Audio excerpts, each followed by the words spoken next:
Hi, welcome to our channel. இன்றைக்கி தேங்காய் சட்னி எப்படி பண்ணலான்னு பார்க்கலாம் வாங்க. அரை மூடி தேங்காய் சேர்த்துக்கிறேங்க. உங்களுக்கு டைம் இருந்தால் நீங்கள் துருவி சேர்த்துக்கலாம். நான் இன்றைக்கி அப்படியே சின்ன சின்னதாக கட் பண்ணி சேர்த்துக்கிறேங்க.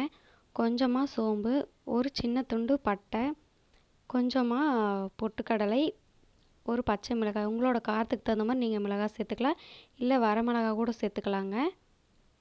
கொஞ்சமாக கல் உப்பு, கொத்தமல்லி இலை, கருவேப்பிலை இலை சேர்த்து நல்லா ஃபைன் பேஸ்ட்டாக அரைச்சிக்கலாம். இல்லை உங்களுக்கு கொரகொரப்பாக தான் அரைச்சா பிடிக்குன்னா அந்த மாதிரி கூட நீங்கள் சேர்த்துக்கலாம். எப்போவுமே இந்த மாதிரி சட்னி செய்யும்போது தாளிப்பு சேர்த்து பாருங்கள், இன்னுமே டேஸ்ட் நல்லாயிருக்கும். ஒரு கடாய் வச்சுட்டு அதில் ஒரு ஸ்பூன் எண்ணெய் விட்டுக்கோங்க. கடலெண்ணெய், தேங்காய் எண்ணெய் எதாவது வேணால் இருக்கலாம். கொஞ்சமாக கடுகு, உங்களுக்கு உளுத்தம்பருப்பு பிடிக்குன்னா உளுத்தம்பருப்பு கூட சேர்த்துக்கலாம். கடுகு கொஞ்சமாக பொரியிற ஸ்டேஜில் கடலைப்பருப்பு சேர்த்துக்கிறேங்க.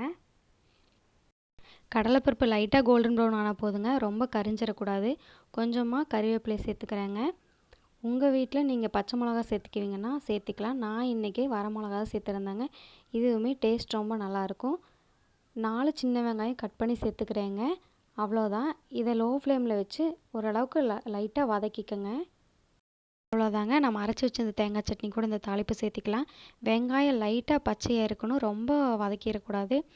இந்த சட்னி ட்ரை பண்ணி பார்த்துட்டு கமெண்ட் பண்ணுங்கள். என்னோடய சேனல் உங்களுக்கு பிடிச்சிருந்தா லைக் பண்ணுங்கள், ஷேர் பண்ணுங்கள், சப்ஸ்கிரைப் பண்ணுங்கள்.